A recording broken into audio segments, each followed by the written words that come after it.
Hello दोस्तों, नमस्कार। मुझे उम्मीद है आप सभी का एग्जाम अच्छा गया होगा। आज इस वीडियो में हम लोग बिहार बोर्ड में 21 फरवरी 2025 को दूसरे सीटिंग में पूछे गए साइंस के पेपर के आंसर की को मिलाएंगे। देखिए, अभी मेरे पास जो पेपर है उसका सेट एफ है। आपके पास चाहे कोई भी सेट वाला पेपर हो, उसमें ये सभी प्रश्न मिल जाएंगे। तो देखिए, सेट एफ का जो पहला प्रश्न है, देखिए पहला प्रश्न है, हार्मोन जो किशोरों में यौनावस्था के लक्षणों को नियंत्रित करता है वह है टेस्टोस्टेरोन। ऑप्शन सी सही होगा। देखिए अगला प्रश्न है, सुरक्षित गर्भपात भ्रूण की किस अवस्था में होता है? इसका ऑप्शन ए सही होगा, ब्लास्टुला। देखिए अगला प्रश्न है, निम्न में कृत्रिम कृत्रिम पारिस्थितिक तंत्र कौन है? ए में है पार्क, बी में है जल जीवशाला और सी में है फुलवारी। इसमें डी होगा इनमें सभी। देखिए अगला प्रश्न है, कौन से पदार्थ का अपघटन पर्यावरण में नहीं हो सकता है? डी सही होगा, प्लास्टिक।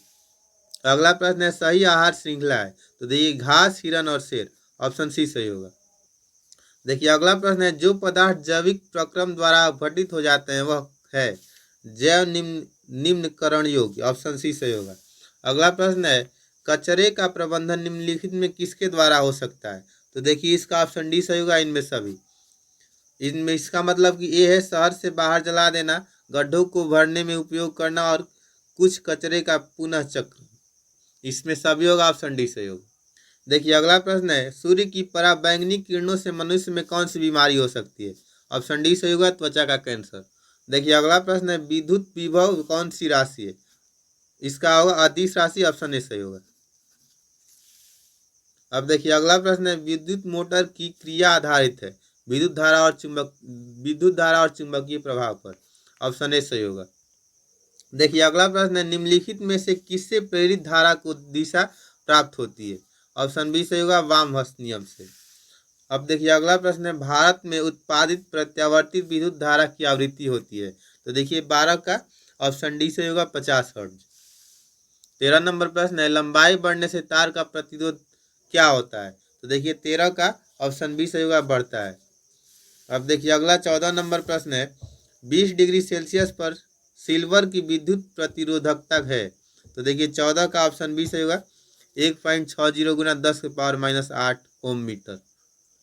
15 नंबर प्रश्न है, जीवाश्म ईंधन के जलने पर कौन सी गैस मुक्त नहीं होती है? Oxygen gas. ऑप्शन ए सही होगा।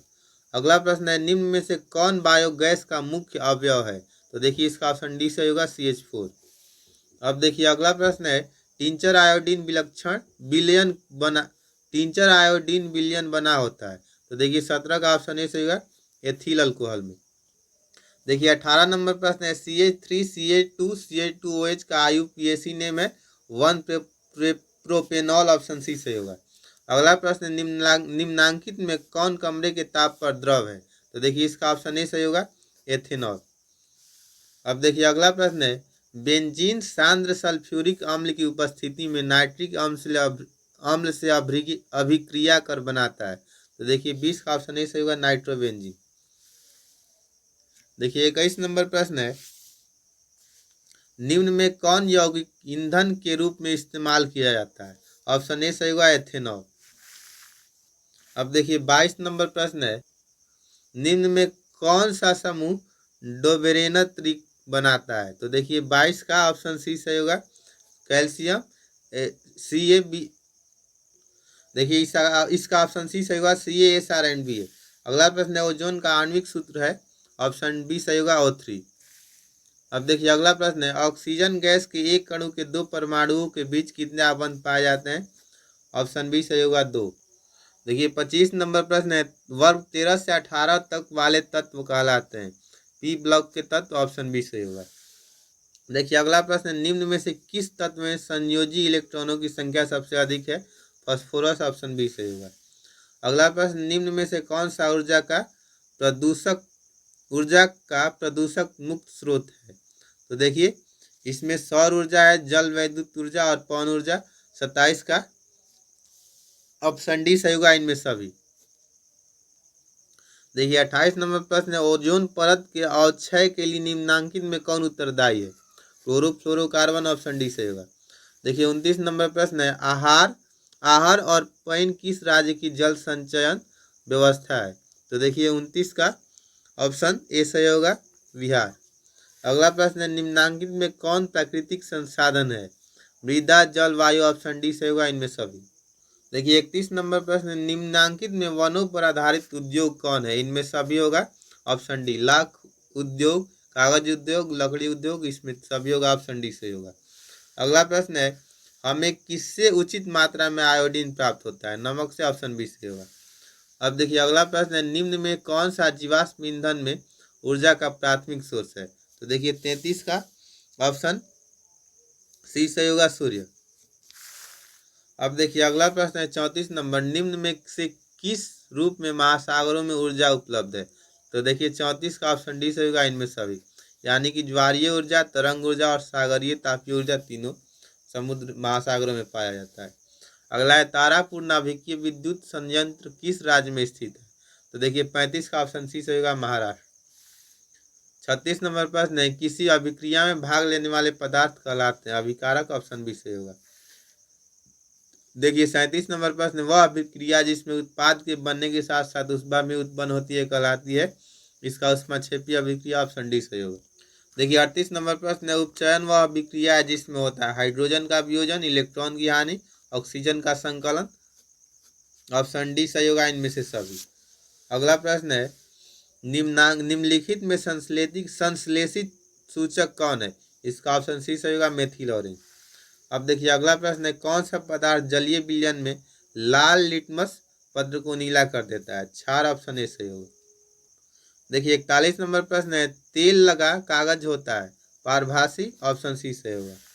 अगला 42 नंबर प्रश्न है सूर्य से आने वाला प्रकाश पुंज निम्न में से कौन है? समानांतर प्रकाश पुंज। ऑप्शन बी सही होगा। अब देखिए अगला प्रश्न निम्नलिखित में से कौन उत्तल दर्पण में बना काल्पनिक प्रतिबिंब है? तो सीधा एवं छोटा। ऑप्शन बी सही होगा। देखिए 44 नंबर प्रश्न निम्न में से दर्पण सूत्र कौन है? तो देखिए 1/v + 1/u = 1/f। Option D सही होगा। अगला प्रश्न है आभासी प्रतिबिंब होता है कैसा होता है? तो आभासी प्रतिबिंब हमेशा सीधा होता है। ऑप्शन डी सही होगा। अब देखिए अगला प्रश्न है निम्न में से किस दर्पण की फोकस दूरी धनात्मक होती है? तो फोकस दूरी उत्तल दर्पण की धनात्मक होती है। ऑप्शन ए सही होगा। अब देखिए 47 नंबर प्रश्न है निम्नलिखित में से कौन उत्तल दर्पण की फोकस दूरी है जिसकी वक्रता त्रिज्या 32 सेंटीमीटर? तो F = R/2 हो जाएगा, प्लस 16 सेंटीमीटर। ऑप्शन डी होगा। अब देखिए अगला है निम्न में से आवर्धक शीशा मैग्नीफाइंग ग्लास कौन है? तो देखिए इसका ऑप्शन सी सही होगा, उत्तल लेंस। अब देखिए अगला प्रश्न है विरंजक चूर्ण का रासायनिक सूत्र है CaOCl2। ऑप्शन डी सही होगा। अब देखिए 50 नंबर प्रश्न है अम्ल में HCl और HNO3 का अनुपात होता है 1:3। ऑप्शन सी सही होगा। अगला है PbOH NO3 का होल NO3 किस प्रकार का लवण है? देखिए 51 का ऑप्शन डी सही होगा, क्षारीय लवण। अब देखिए अगला प्रश्न है अमोनिया के एक अणु में नाइट्रोजन एवं हाइड्रोजन के परमाणुओं का अनुपात होता है 1:3। ऑप्शन ए सही होगा। अब देखिए 53 नंबर प्रश्न है निम्नांकित में कौन सबसे अधिक अम्लीय ऑक्साइड है? SO2। ऑप्शन डी सही होगा। तो देखिए इसका निम्नांकित संकेतों द्वारा व्यक्त तत्वों में कौन धातु है? 54 का ऑप्शन बी सही होगा। देखिए 55 नंबर है पारा और एक अन्य धातु के मिश्र धातु को कहते हैं अमलगम। ऑप्शन डी सही होगा। अब देखिए अगला प्रश्न निम्नांकित में कौन कार्बन का अपरूप है? तो देखिए 56 का ऑप्शन डी सही होगा, इनमें सभी हीरा, फुलेरिन और ग्रेफाइट तीनों कार्बन का अपरूप होता है। देखिए अगला प्रश्न है कौन सी लेंस वास्तविक एवं आभासी दोनों प्रकार के प्रतिबिंब बन सकते हैं? तो देखिए उत्तल लेंस में वास्तविक और आभासी दोनों प्रतिबिंब बन सकते हैं। अगला है श्वेत प्रकाश में कितने रंग होते हैं? 7। ऑप्शन डी सही होगा। अब देखिए अगला प्रश्न है श्वेत प्रकाश का कौन सा रंग वर्ण किसी प्रिज्म से गुजरने के पश्चात सबसे कम झुकता है? ऑप्शन बी सही होगा, लाल।